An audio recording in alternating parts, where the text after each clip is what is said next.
don't think you're allowed to say that on the podcast. That was the best line ever, though.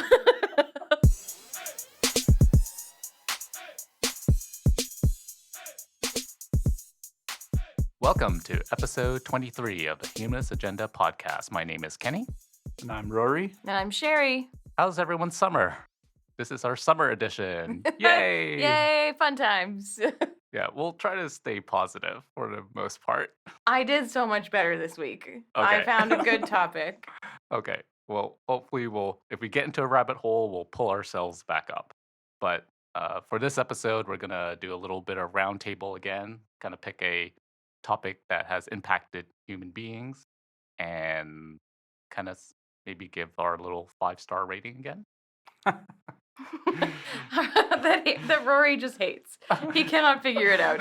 It's because there's multiple dimensions that you are just unwilling to acknowledge. Okay, well, we'll stick with one dimension, your most important dimension. So are we picking good, bad, or are we picking impact level? Because this was the same dilemma before. Let's say good, bad. Good, bad. Simpler. Rory's brain is exploding. So one is bad. What you know, at the grand scheme of things, how much contribution of good does your topic have? So that will be our criteria. Okay, the average good in a 5-star scale. Perfect. I'm gonna go first. So my first topic today is smartphones. Now, I think we all know everyone has a smartphone now, right? Every year, about 1.4 billion smartphones are sold. So in fact, actually, if you do the calculations, there's actually more smartphones in the world now than people, which I mean, that's crazy in terms of volume. And when I think about smartphones, I think about kind of the history of kind of how it came about. I mean, what were your first phones? Do you remember? Oh, the flip phone. The flip phone? Yep. Rory in university had the flip phone I had in high school. It's true. Years later, I acquired the refuse of Was it Sherry's. secondhand? I don't know if it was secondhand. I think it was just one of the free phone deals that you get at the phone store. Was it like the Motorola flip phone or something like that? Was it the Razor? May have been. Not the Razor. I was not that cool. It was very clunky. And I think you had an attachment on your belt for it. It was wonderful. I held off getting a cell phone for a very long time because I did not like the idea of being accessible anytime, anywhere. And I still kind of don't, but yes, I'm now part of the smartphone generation. Don't you still have a belt clip for your phone? Yes, actually I do. Right there. Even though it's a smartphone. So, anyways. I refuse to be seen in public with you. My shirt covers it up nicely. I'm kind of shocked, though, because you are into technology and stuff like that. And to just be rejecting this type of technology seems a little bit odd. Phones just were never my thing, I guess. And anything a phone can do from a tech aspect or from a tech perspective, I can do it better with a computer. So why would I spend my time on my phone if I could spend my time in front of my computer instead? Mm-hmm. Anything phones can do, Rory can do better. Yeah. So we'll get back to the computer thing. But so when we kind of think about smartphones, like my first phone was one of those Nokia candy bar phones.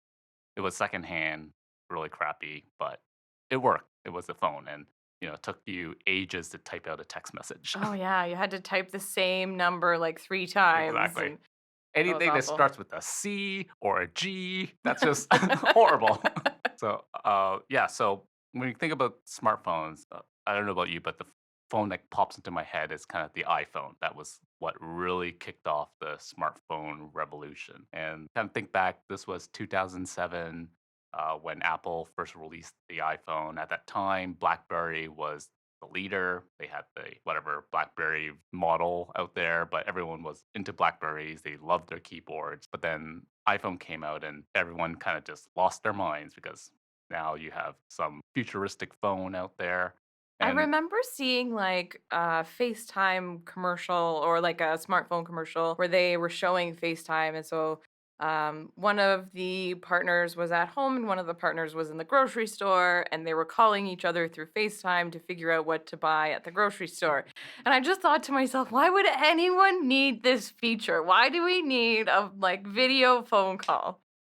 And do you video phone Oh, call all the now? time.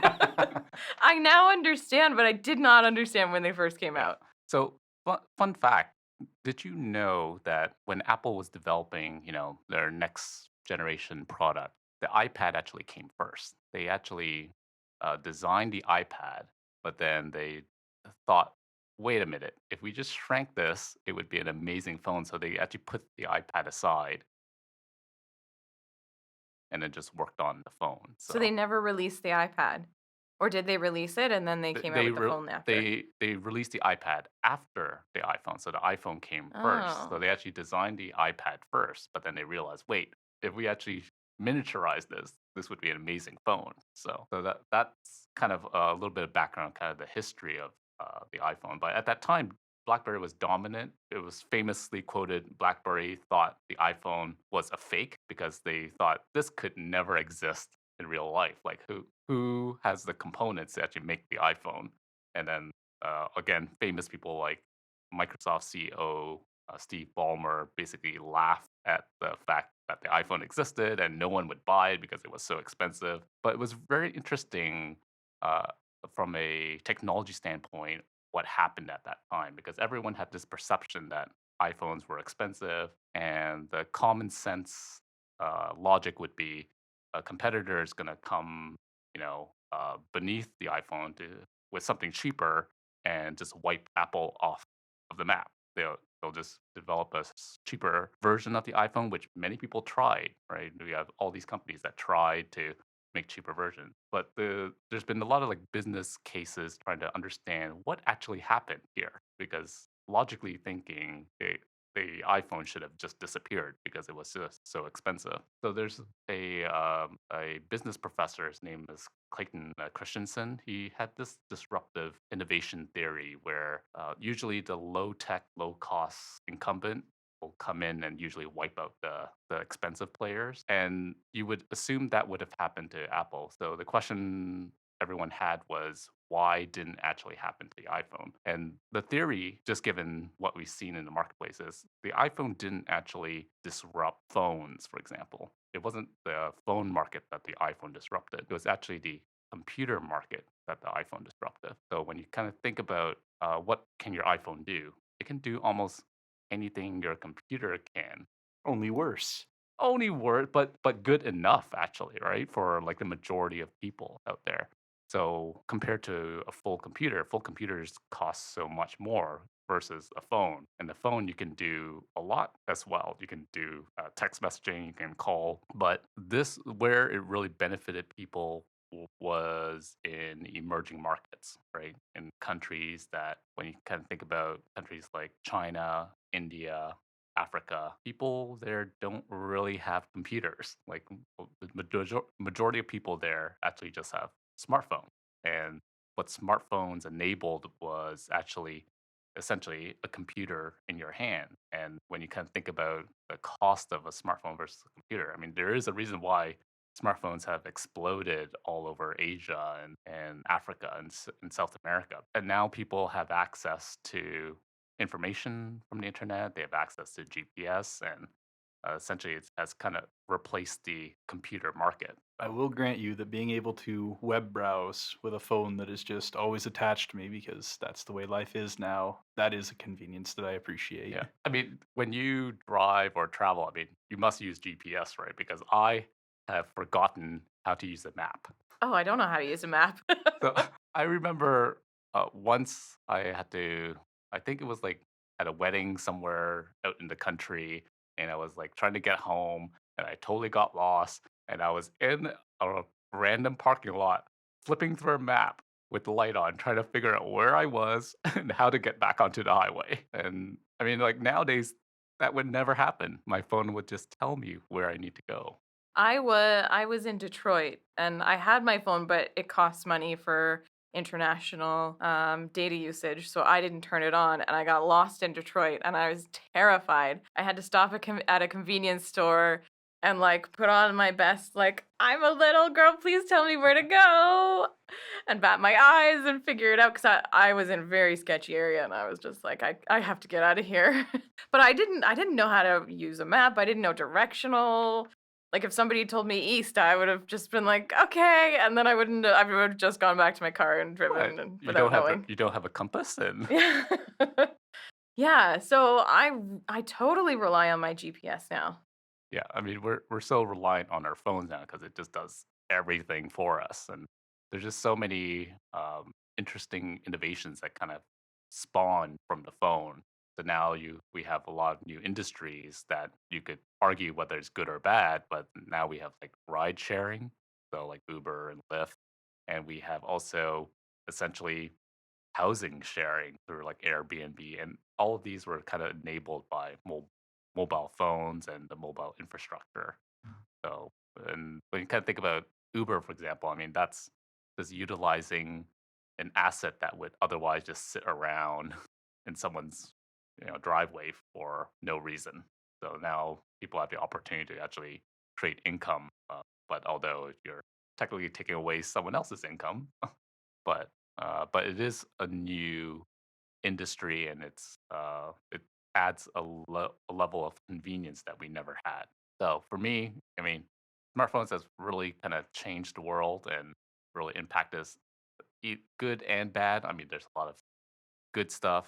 Obviously, like GPS, there's a lot of bad stuff, but like social media and Environmental impact as well, yeah, I would say so. because we're going through models of phones, every few years, right? hmm a lot of mining for the rare elements that would make up a phone and all the various electronic components. And some companies are doing their best to actually recycle a lot of that. So obviously, like Apple has been pretty proactive at making sure they can recycle every piece of that phone and extracting elements back from the phone. But that still has impacted the environment in terms of in South America and Chile, there's a lot of lithium mining now, and that has impacted available groundwater for a lot of communities there because a lot of this mining you require a lot of water to get the lithium out, and you have to in Chile most of it is the desert, so you have to actually pull water out of the ground, and that impacts people's drinking water because less available drinking water for city. So there's a lot of issues around that. But I don't know. Overall, I don't think I could give up my phone. I could never give up my phone. I'm very attached to it. And I have all of my devices are now in sync. So if I get a text message on my phone, I also get it on my iPad and I get it on my computer. And I appreciate that cuz then I can see like, oh yeah, I missed a text message or oh, I need to check my email or whatever. Yeah. So there is obviously the bad in terms of environment. There's some bad in terms of now there's a lot of attention on security on phones and our privacy essentially being sucked away by corporations. So Hmm. uh, there's a lot of things to consider about some of the negative stuff about mobile phones. But overall, I'm really happy with mobile phones. I mean, to me, it's a net positive for me. I've Instagram, and now the kids nowadays, they have this thing called TikTok. Did you hear about No, I this? haven't. I Oh my should know god, about it's this. totally something new now. I'm like, I don't. So it's like a kind of a combination of Instagram slash Snapchat video thing. So How does it work? you record a video, and they tend to be funny, and I don't know. Is it You kind of like Vines? Yes, actually, yeah, it's Oh, kind okay. of like Vines. This seems to be growing. So all the kids are talking about TikTok. I'll keep that in mind so I can reference it during class and be the cool teacher. Exactly. That's how you be the cool teacher. Yeah. What are you doing? TikToking?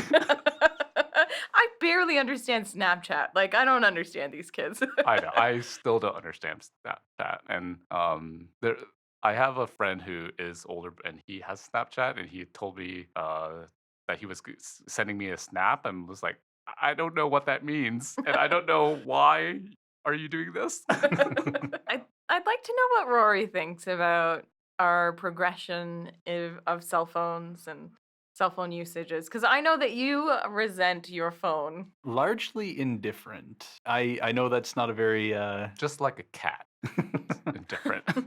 I mean, I see us moving through these generations, and yeah, part of me says it's cool that phones can do more and more for us. And as I say, I appreciate being able to web browse or pull up a map or do all the newfangled things like TikToking.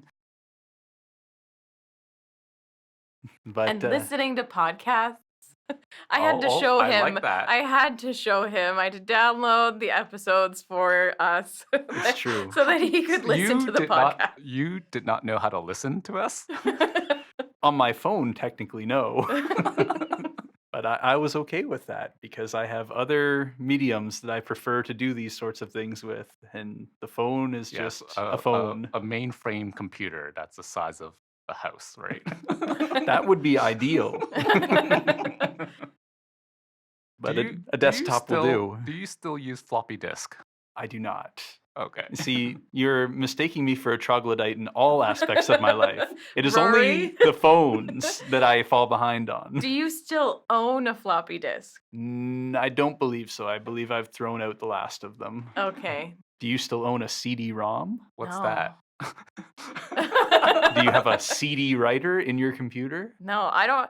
No, the Apple computers got rid of CD attachments a long time ago. I actually have no way of reading any CDs anymore. Yeah.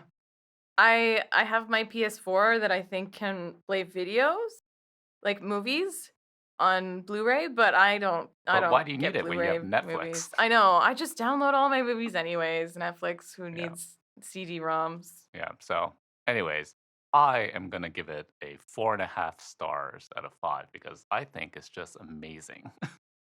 I'm going to give it a very indifferent 3, sitting right in the middle. I think I'll give it a 4. I think that there's a lot of labor issues, specifically in China, and a lot of environmental issues. So I'm going to take off a full point. But I think it's good. I think that the progress that we've made is great. I love being able to connect with people. I love being able to browse the internet. I just love being able to watch cat videos at any Oh, time. true. And all the GIFs, like Exactly. GIF. I don't know how to say that word. GIFs? GIFs? Is it GIFs? I think it's GIFs. Okay. Rory's like, I don't know what this is. Oh no. You're not a GIF person, are you? It's like it's either going to be a GIF or a GIF, but I call it a GIF. Okay. I'm all about the GIFs. Yeah. We move on to calling them jiffies. Send me some jiffies. No. Next.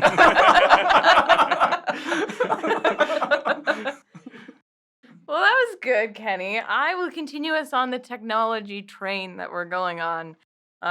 Just by happenstance, we're on that train today. And we're going to talk about video games. So I'm very excited to talk about this. So I'll kind of go through a bit of the history of video games. And I'm going to specifically focus on consoles. So the actual console gaming versus PC gaming, because I'm not a PC gamer. I think people are either PC or they're console. And Rory's shaking his head at me, but I don't care, Rory. So we're talking about the Atari and the Yes. Commodore? So yeah, so we started off our video game life with PC gaming, but by the 70s and 80s we started to have more developing more consoles. So the Atari was the first one. That was the early 80s. And then next came things like Super Nintendo and Game Boy and Sega Genesis. Those were our 8-bit kind of games, the very 2D sort of things.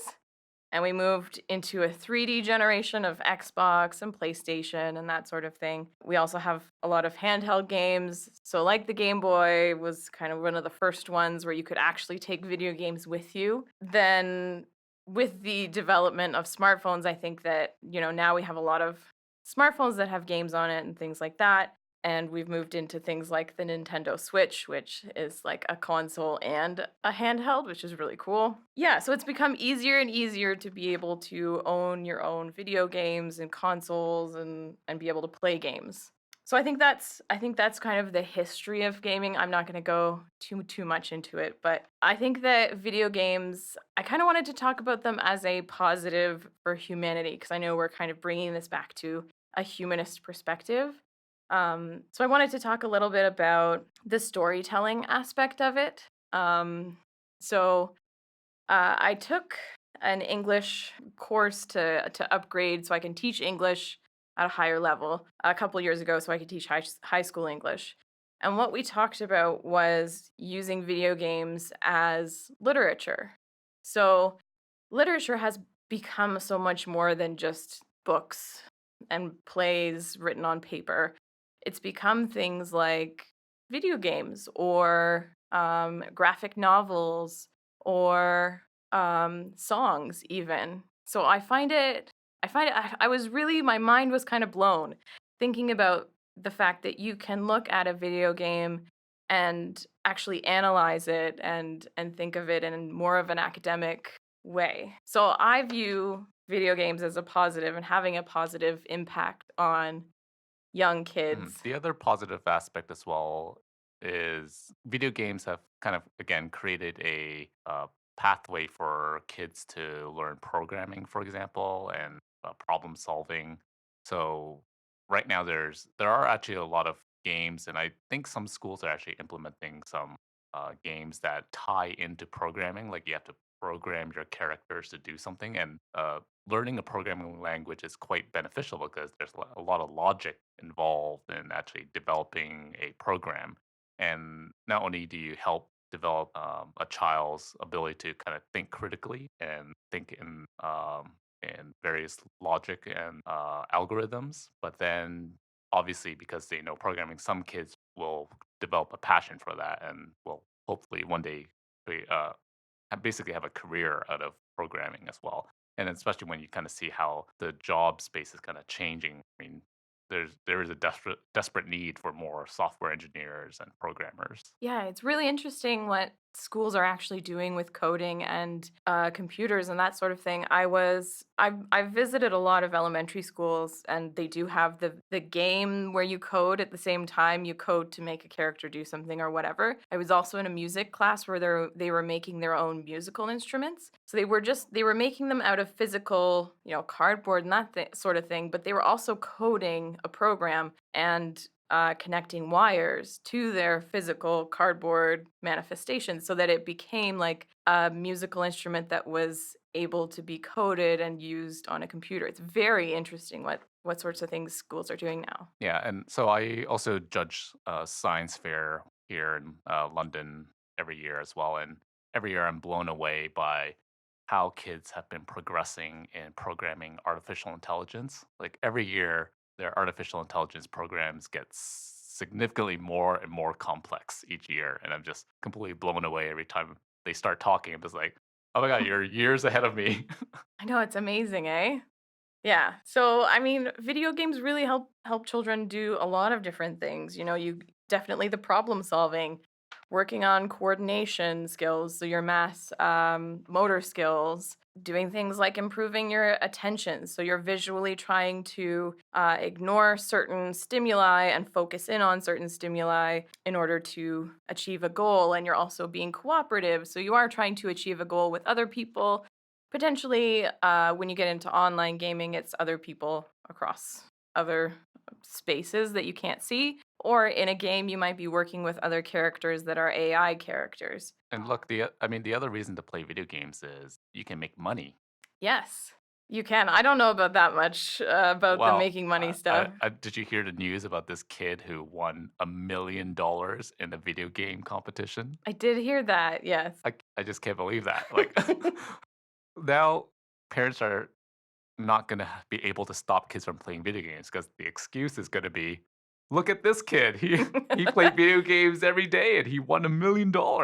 That's Right? taking even a very exceptional example of somebody who's so good that they're winning a tournament or something. Other ways that people can earn a living playing video games is they start a Twitch channel, they gain a Yeah. following, they sell some ads. There are people who have bought houses and just their day-to-day life is playing Super Mario Brothers for other people's entertainment. Now, of course, there's a social aspect to it too. They have to have a running commentary, they have to be likable and personable, but video games are at the core of it, and they're playing them is what's bringing people together. Yeah, I don't actually quite understand Twitch, but like people just watch other people play video games Yeah, and just listen on to the commentary. YouTube, people Yeah. are just watching people. I do it sometimes when I get stuck at a certain spot in a game where I want to make sure that the choice that I make in the game will not result negatively. So I'll watch, somebody play the game so that I can be like, "Oh, okay, I need to do X, Y, and Z in this particular space." Yeah. There's a lot of different kinds of games. Obviously, I'm not going to get into all of them. There are shooter games, so first person shooter games where you're going around shooting things. There's also role playing games where you're playing a character and making choices and are faced with a whole bunch of moral dilemmas and that sort of thing. Yeah, so there were a couple games that I wanted to talk about in terms of enhancing sort of humanity and humanism, I guess, along those lines. But I wanted to kind of mention this game that I came across. So in 2008, doctors had children who were fighting cancer play a video game where they battled against cancer and some of the symptoms of their cancer treatment. So children who played the game had better knowledge of their cancer and adhered better to their treatment protocol. And they're still distributing this game. So I think it's a great idea that we've used this medium to actually teach kids who are going through something and giving them a release, obviously, from the stresses of cancer, but also helping them to understand how to adhere to their treatment program. Hmm. That's awesome. Yeah, it was really cool. I thought it was great. And then I kind of wanted to delve into a little bit of role playing games.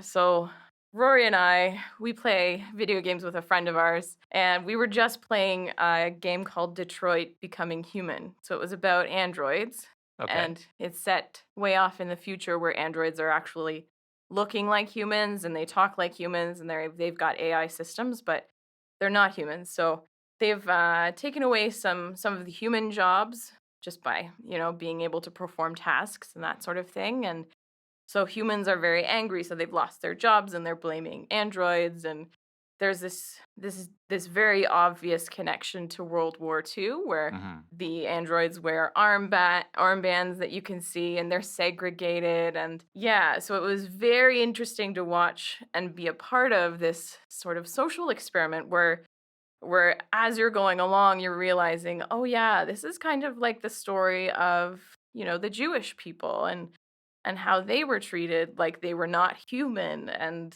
it's very interesting that we can get a social commentary out of video games. I find that very fascinating. Hmm. Very interesting. So the first thing when you mentioned these robots, I mean, the freedom dividends would have solved all of this, wouldn't it? Yes. Yes, they would have. We need more freedom dividends. But Freedom dividends, yeah, yeah. for everyone. So is it this game is just interactive? Like what's the Yeah, so goal as I'm assuming you're a character? yeah, you play several different androids, and these androids have been mistreated by humans, and they are, Do you get to choose your reaction to the world? yes. So you're presented with these moral choices, Hmm. and these androids are really developed in their AI, and they've started to break free out of their programming protocol. So they're starting to make choices for themselves. And so Hmm. you get to choose these choices for them and watch the narrative kind of unfold with that. Hmm. That's really the strength of the game, is the fact that you can make choices and that it attempts to depict fairly realistic consequences to major choices. Just to give you an example, say that you're an oppressed people and you're looking for a way out. You're looking for a way to gain rights for your people, be they androids or human beings. Well, there's a violent course of action that you could take and a non-violent course of action that you can take. And if the consequences are realistic and understood properly through the video game medium, it's a safe way for people to explore and add a new layer of rationalization to what is the correct course of action when you are in a position like that, and maybe gain some empathy for these characters Hmm. and real life human beings who are oppressed. Yeah, and sometimes the choices can be blurry, just Yeah. like in Do real they life, right? present you essentially like a trolley problem where all all paths lead to disaster? I mean, you're given so many choices in the game that you could make a majority good choices and end up good, or you could make majority good and end up neutral, or it just depends on which choices you make. So it's very interesting, the role playing games that have come out. The narratively driven ones like Detroit Become Human are my new favorite genre of video game, actually. I just love the way that those are structured and the way they play out. I'm so shocked. I feel like you, based on what I know about you so far, I thought you would be like, people should be playing chess and checkers with physical objects. You are in need of an education about my hobbies, sir. Rory is a mystery. That's why we love him. Yeah, so there are those role playing games, and I think that the video game industry is really progressing. I know it's got some downfalls. There's a need for more representation and diversity. We are starting to get more diversity. We're starting to get LGBT characters. We're starting to get female characters. Horizon Zero Dawn is a game which only features a female, which is so amazing. Things like Mass Effect, where you get to choose if you're a male or a female, and then during the game, depending on the choices you make, you could choose to have a relationship with a female, you could have a relationship with a male, or with an alien, which is non-binary. So yeah, so there's so many different ways that we're starting to diversify. There is a long way to go, but we're starting to get there, and I think that's really great for the video game industry. Yeah, and it's not just a boys kind of activity, right? I mean, Hmm. now a lot of women and young girls play video games. Yeah, absolutely. I think I read a stat the other day that it was about like 47% of gamers are now female, which Oh, is awesome. that's Excellent. almost Yeah. close to 50-50. Yeah, I think that younger people are playing video games more and it's become less of a gendered activity. Hmm. So I think that's kind of what it is. And when I first chose this topic, it was great. This was the happy topic, and there was nothing wrong at all a month There's ago. still nothing wrong at all. Nothing in the world has changed our perspective. Yeah, and then those shootings happened, and again, the rhetoric that's coming out is that video games But the caused the rhetoric from shooters. one particular political party. Yeah, I'm not generalizing to say everyone, but A yeah. party that is largely in the pocket of a certain rifle association that I will not name, and you're coming on a situation where you have to choose a demon, and the demon cannot be a gun, even though it's a shooting. And so you look to violent video games, even though evidence supports the Well, I mean, idea. to me, I mean, the greatest evidence is violent video games are in every single country, but there's only one country that has, a mass shooting every single day. Yeah. Even beyond that, the cathartic impact of playing violent video games is actually shown to outweigh the impact of inspiring violence. That people who play video games actually have a lower risk of becoming a mass shooter Exactly. than the general You gotta population. keep them inside and focus on the video games. Don't let them go outside.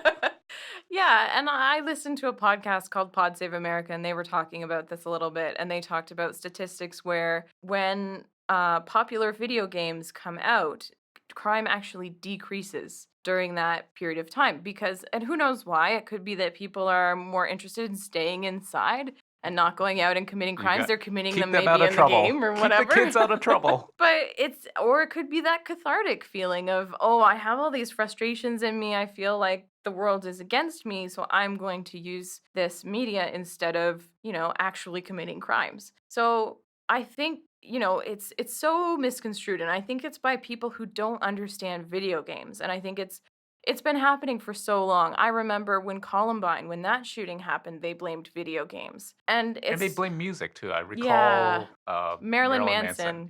Yeah. And the Yes. Matrix for the trench coats. Yes, and violent movies or whatever. But I think that people are underestimated in their ability to understand what's real and what's not. Absolutely. Like I can play first person shooter games and I'm so good at them, but I know that it's not real. I'm not going to go out and get a gun and try and start shooting on my own. Like that's just silly. And I think that to believe that people don't understand the difference between reality and video games is Yeah.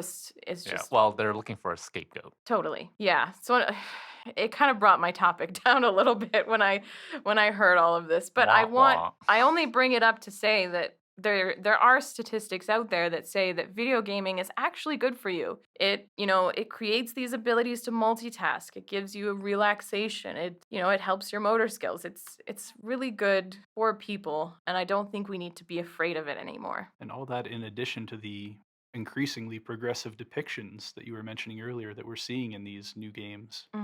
Yeah, for sure. Yeah. So my 5-star rating for video games. I've been thinking about this. It's tough. I think that I will give it a 4.5 because we're not there with people of color and LGBT and diversity in the video game makers as well. So I'm just gonna say 4.5. I think it's pretty good. Okay. I'm gonna give it a 4, but only because I'm also a bit of a productivity nut. So when I see video games, I'm just like, not the most productive use of time. So I'm just gonna give it a 4.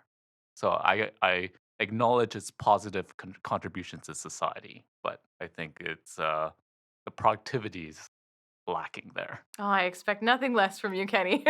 On that note, Patrick Stewart actually had a quote where, after giving the voice work for The Elder Scrolls 4, he said the only reason he doesn't play the game is because he believes that if he did, he would never do another productive thing in his life. That said, I'm awarding video games 5 stars out of Yes! 5 as I am rounding up from Sherry's scoreboard. Wow. I'm shocked. I'm shocked Well, because I know that Rory loves video games because I play them with him like every month. I honestly thought you were gonna say stick to chess. I do love chess as well. Rory and I bonded over our love of video games. Yes. It's very true. Yes. So wait, can you play Detroit on your phone? You can play it on your computer, you can play it on the PlayStation 4. I don't think you'd be able to handle it with a phone. It would just be too No. memory intensive Well, and too if graphically if a intensive. cool game came out on a phone and it sucked you in, would you change your opinion about the phone? Would you increase the rating? The majority of games that you will find on a phone are actually cynical cash grabs that are trying to convince you to pour money into the game Yes, in lieu of but progress. yes, but you also played the game, the Walking Dead game, which had great graphics and was an RPG, a role-playing game. Let's revisit this. Is that available on the phone? It started on the phone, Rory. It did not. Listen, Or maybe it didn't. I don't know. I played it on the phone. let's revisit in a year, and when more games are on the phone, and let's see if one game has hooked you in. It's Maybe it'll very, change your rating. very possible. I'll probably need to upgrade my phone to play this good game on it, but I'm open-minded in this regard. I'm going to start stealing your phone and putting games on it so that it goes my direction for the positivity. You won't get much past Pong. I have about 50 megabytes free on my phone. Oh, Rory, you can't do that to me. There's so much out there. With that said, I want to bring us back into another topic, all about something I'm very passionate about, which is writing and how to write compelling stories. And a lot of what I'm giving you today is going to come from one of my favorite YouTube series called Lessons from the Screenplay, something to check out in your spare time. Another good one is Cinefix, and yet another good one is from Nerdwriter, although he doesn't specifically focus on movies. I really like Nerdwriter. Nerdwriter's awesome. When I I've not first saw heard his this. videos, I was like, I have been missing out. Yeah, he had an excellent breakdown of Donald Trump's speech patterns. Yes. I love that. Oh, interesting. It I'm was gonna have to look at this. Fantastic. So that's Nerdwriter. It's basically just video essays, like these YouTubers, right? Yeah. It's basically a video essay. Absolutely, but they seem so professional, and so much work has to have gone into these that It's the research. I mean, the amount of research that must go into it, immense. it feels like a lecture that you would get in a university. So without further ado, I'm going to start with a quote from John Truby about writing good characters. And so that is, the single biggest mistake writers make when creating characters is that they think the hero and all other characters are separate individuals. The result is not only a weak hero, but also cardboard opponents and minor characters who are even weaker. Now, in case that needs a little bit more explanation, I also have an example from a movie. So, the movie I'm going to talk about is American Beauty, and the main theme of that movie is finding your true self versus appearances. And so, if we look at each of the characters, they're not actually separate individuals so much as they are different reflections on this main theme. So, you take the main character, Lester, he's seeking his true self because he's tired of appearances. You look at his wife. She worships appearances and she's losing her true self. And the daughter, she hates appearances, specifically her own appearance, and she's trying to find her true self. You look at the colonel, his neighbor. He needs appearances because he has to fear and try to hide his true gay self. And then finally, you look at his son, who sees through appearances and he knows his true self. And so the fact that they're all a commentary on this theme is what makes all these characters work so well together. But there's another layer to this, and I'll go into that.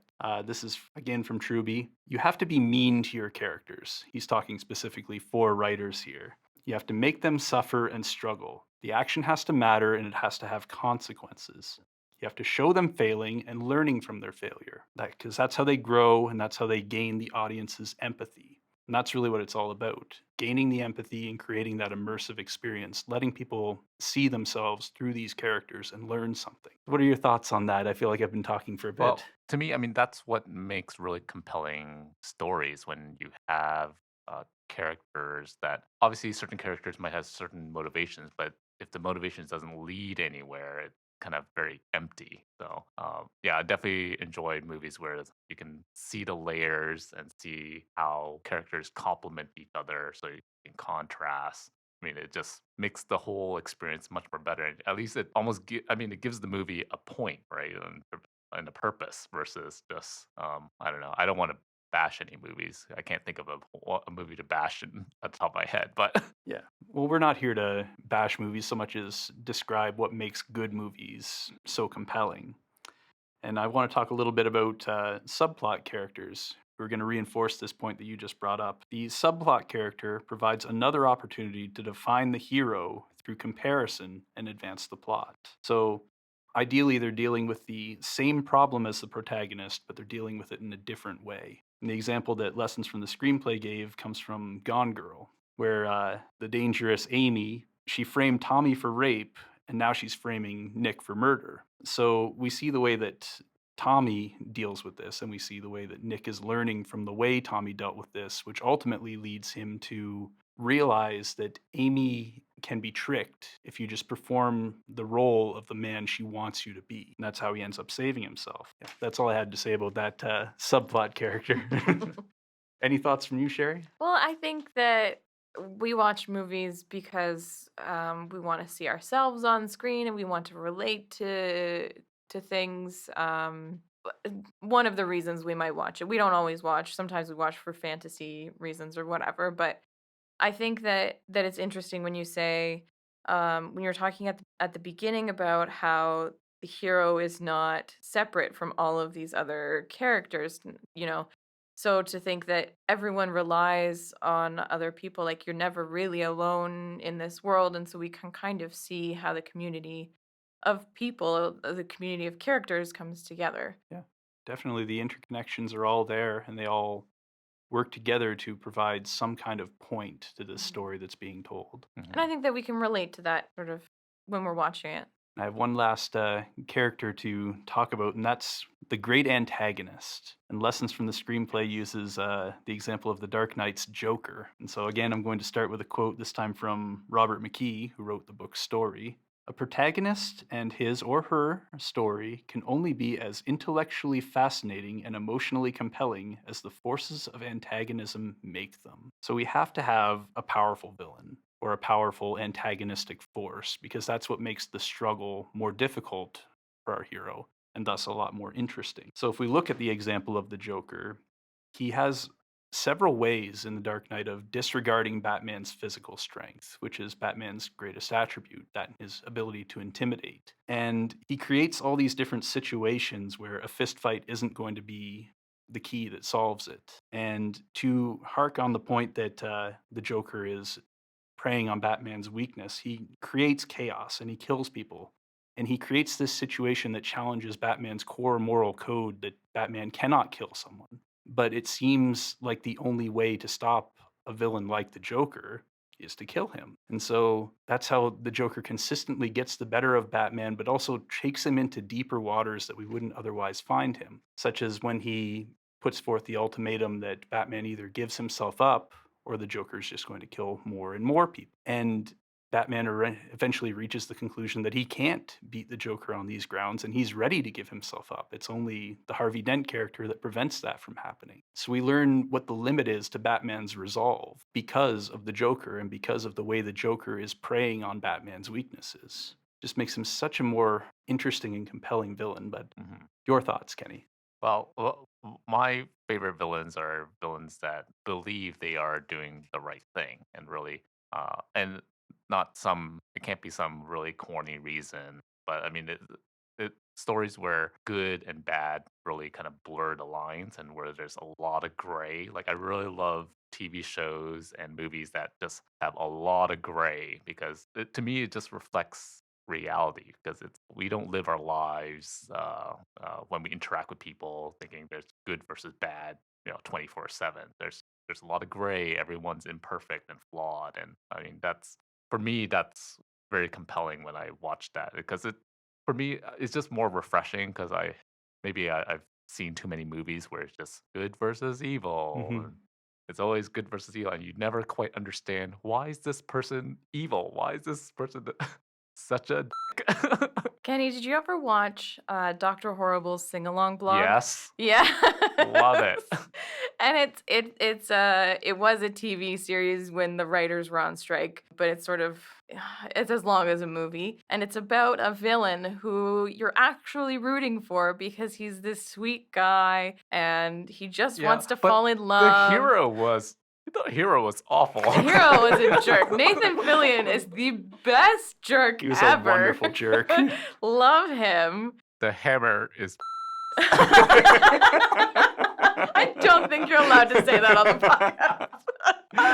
It's gonna be bleeped. That was the best line ever, though. So Good memories. it is an amazing. Who was the hero or the villain? Who was Dr. Horrible? Neil Patrick Harris. Neil Patrick Harris. Yeah, sorry, just trying to think. So it was an amazing depiction of this villain that has so many layers to him, and that you actually root for. And I really loved that series for that reason. I think we started to get a little bit more recently, like with Maleficent, where you're looking at Maleficent's journey. Also, The Wizard of Oz, the Broadway play Wicked, where you're looking at the Wicked Witch's life and how she got that way. So I think that we are, as a society, really interested in what makes somebody evil. I think we're all sitting back wondering why the US president is so evil and how did he get that way? Like, what is wrong with him? And we try and psychoanalyze What him, did right? Daddy do to you? What did Daddy do to you?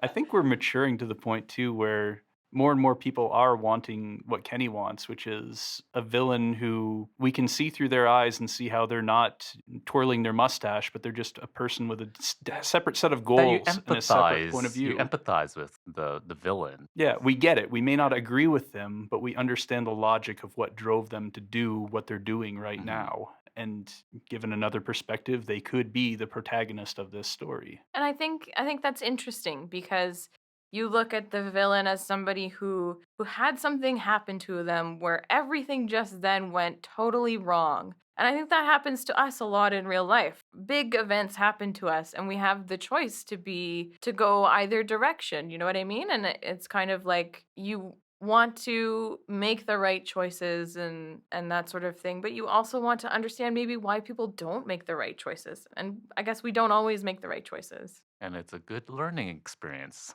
It is. because then don't blow up the world and be a villain. Don't ask for $1 billion. Have either of you seen the Jake Gyllenhaal movie Nightcrawler? It's on my No. list. I haven't seen it yet. That is a really excellent representation of how he is our protagonist, but he is not heroic in the least. But the reasons he becomes more and more, I guess, for lack of a better word, villainous throughout the story is that's what that environment, the sensationalist news coverage demands of him. They want more and more graphic, more and more disturbing type of images. And so he, as the hard, tenacious worker who we do side with and empathize with in the beginning of the story, he's more than willing to go that extra mile, that greater length to get the ultimate disturbing piece and just shucking his moral boundaries. And we realize that it's not so much his sin as it's just our demand as a society. This is what we seem to crave. And I just wanted to bring that in before we move on to the next layer of talking about villains. Oh, the next layer. What's the The next The next layer? layer, there's so many layers, and The I'm next layer of the only onion. scratching the surface. Like, this is just a couple of YouTube videos Mhm. worth of information. So many different things that you can learn about storycraft and how to craft good characters and a compelling story. But moving back to Batman and the Joker, I see The Dark Knight is one of your favorite movies, potentially. At the time, it was one of my favorite superhero movies, Hmm. but as a whole, I'm not a huge fan of the superhero genre. Hmm. So it's Okay. just it provides a good avenue to exploring the stark contrasting hero and Yeah. villain. Whereas I was actually going to do this a bit later, but since you're challenging me at this point, I'll bring it back to Detroit Become Human right now. Who would you say is the villain in that? I mean, it depends on the choices you make, because you could become the villain. Yes, but I would Also, North. actually North was the villain.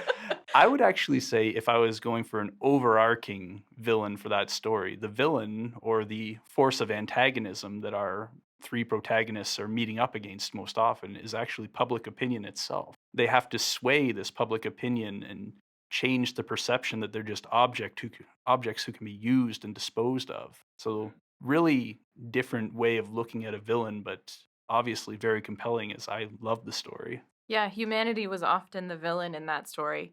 It was interesting. Yeah, the way that humans abused androids because they just weren't human. So now, the Joker and Batman. John Truby also gives us this quote about how it is only by competing for the same goal that the hero and the opponent are forced to come into direct conflict and to do so again and again throughout the story because we want as many different points of the hero and villain crossing as possible. So, in the case of The Dark Knight, both Batman and the Joker are competing for what the Joker calls the soul of Gotham. Batman believes that people are inherently good and altruistic and will make the right choice, whereas the Joker thrives on creating situations where he's pressuring people to make the wrong choice. Hmm. And nowhere is that more visible than the final dilemma of the ferry problem, Hmm. where you have the two ships who both have the detonators to each other's bombs, and there's a running clock, and whoever fails to push the button first is obliterated by an exploding ship. And that's, of course, a scenario that Batman ultimately wins because the Joker is proven wrong. Hmm. And I prefer that kind of an ending where the stakes are so real. Like, if you have a superhero movie, say a Superman movie, where literally the entire Earth could be destroyed, Hmm. we all know in our hearts Superman's going to win the day. Exactly. But if you have a scenario where the Joker could blow up a couple ferries, that could happen. That's Hmm. an Empire Strikes Back type of, Hmm. a bit of a downer ending, but it could very well happen. We could see Yeah. it, and it's not going to But but with destroy the but with universe. that movie, I mean, the power to destroy each other was given to the public, and that was his whole point. I mean, the Joker wanted to prove that people are Give people a inherently, push, and they go yeah, mad. people will turn on each other uh, when things go out of control, and Inherently selfish, inherently self interested, that they are going to make that wrong choice for self preservation every time. Whereas Batman competes with and ultimately proves the Joker wrong in the idealistic case of Gotham City. And so I love that ending. I love that as an end battle scenario so much more than the cosmos are battling one another and explosions everywhere and my eyes gloss over and I just do not care. yeah, yeah. So I'm already picturing the Superman movies. I'm just like snoozing as I'm watching. Another city being destroyed. Yeah, things happening on screen like Yeah, a Transformers movie where just senseless explosions yeah, everywhere. pointless. Ultimately pointless, whereas a well-crafted story is going to take the theme of the story and bring it to that nice, crisp point at the very end that we can all recognize and understand and come out of it with something, some kind of point to what we've just watched. So the one movie that like a nerd writer analyzed was Arrival, which I also Mm. really like. And I mean, the conflict there is really around language. I mean, the whole movie was about language and how we communicate with each other. And I mean, the climax of the movie was all due to our failure to communicate and how communication is so difficult for human beings from either from an interpersonal level all the way to a global level, trying to communicate with different countries and nationalities. I mean, the whole movie just tied all those themes together really nicely, especially when the whole premise of the movie that was advertised was you're trying to communicate with aliens. Hmm. But the entire, to me, I mean, the whole point of the movie was just how our own communications amongst human beings can cause just this complete failure in trust and and ability to kind of address conflict. Absolutely, just a cascade of failures all the way down, starting with our inability to get on the same page and communicate with each other effectively. Loved Arrival, one of my favorite sci-fis Me of the too. last 10 years. It blew my mind when I watched it in theaters. So, How about you, Sherry? Any mind-blowing movies lately? I can't think of any. I've been too focused on video games. Well, you know what?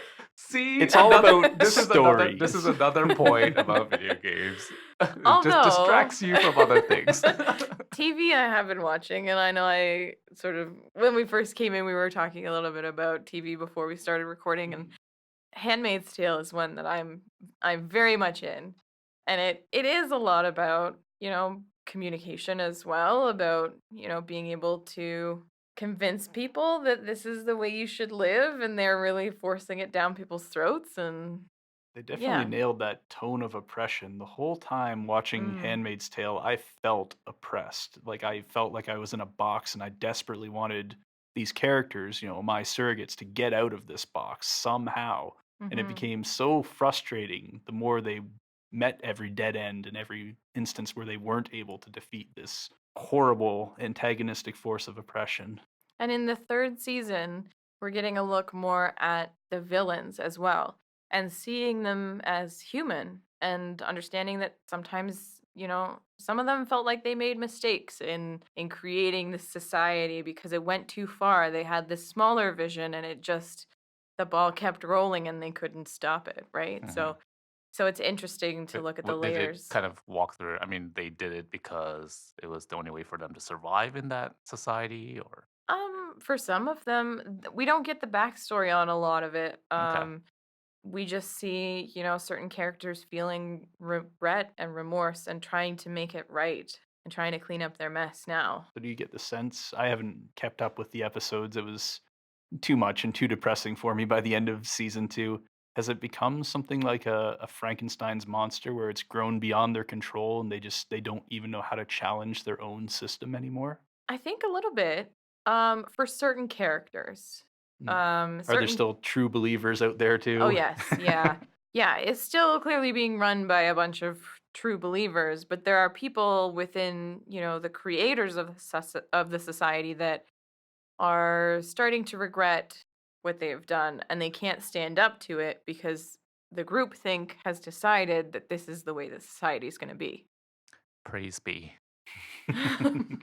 May the Lord open. under his eye. Oh, you two are good. So I'm not sure how to package this in terms of a social good 5-star rating, other than the importance of telling good stories with a compelling message, which I feel like is an easy 5-star if I were to say it that way. You've rated 5-star. Has that much of a positive impact? Stories to me are just all there really is. Stories through the We've arts. been doing it for since we were cavemen and Yeah, women. Maybe, I don't know. If there's direct, I mean, I don't know if there's direct evidence, but they there's keep us going. They're the most important learning tools that we have. They're a way for us to connect with one another. The indigenous population has been telling oral stories for generations and that's how they have their history. So I think stories are so important. yeah. So I give it 5 stars. I like stories. Yeah, sure. Good stories. 5 stars as well. No Supermans, but other things. Good stories with well-crafted characters that teach us something about ourselves and about our society as a I can't think of the right word, at large. Okay. Now on to announcements. Okay. So, in September our meeting is going to be on the September the 11th and it is going to be starting a little bit earlier, so make sure you check the website to see that because we're going to be watching a film. The filmmaker is his last name is Campolo. He is the son of a preacher, a very well-known preacher in the U.S. and the son became atheist, and it's about how the father-son relationship was changed, and so it's a documentary about their relationship. It's very interesting. So we'll watch the film, and then afterwards we will have a bit of a discussion, and it should be very interesting. So come on out to that. It is again Same place, same bat time, same bat channel. I knew We're it. we're at the London Public Library, the Central Library. Yeah, so come on out to that. Check our website for more details. Awesome. Well, thanks everyone for joining us, and we will check you guys out next time. See you later. Till See next ya. time.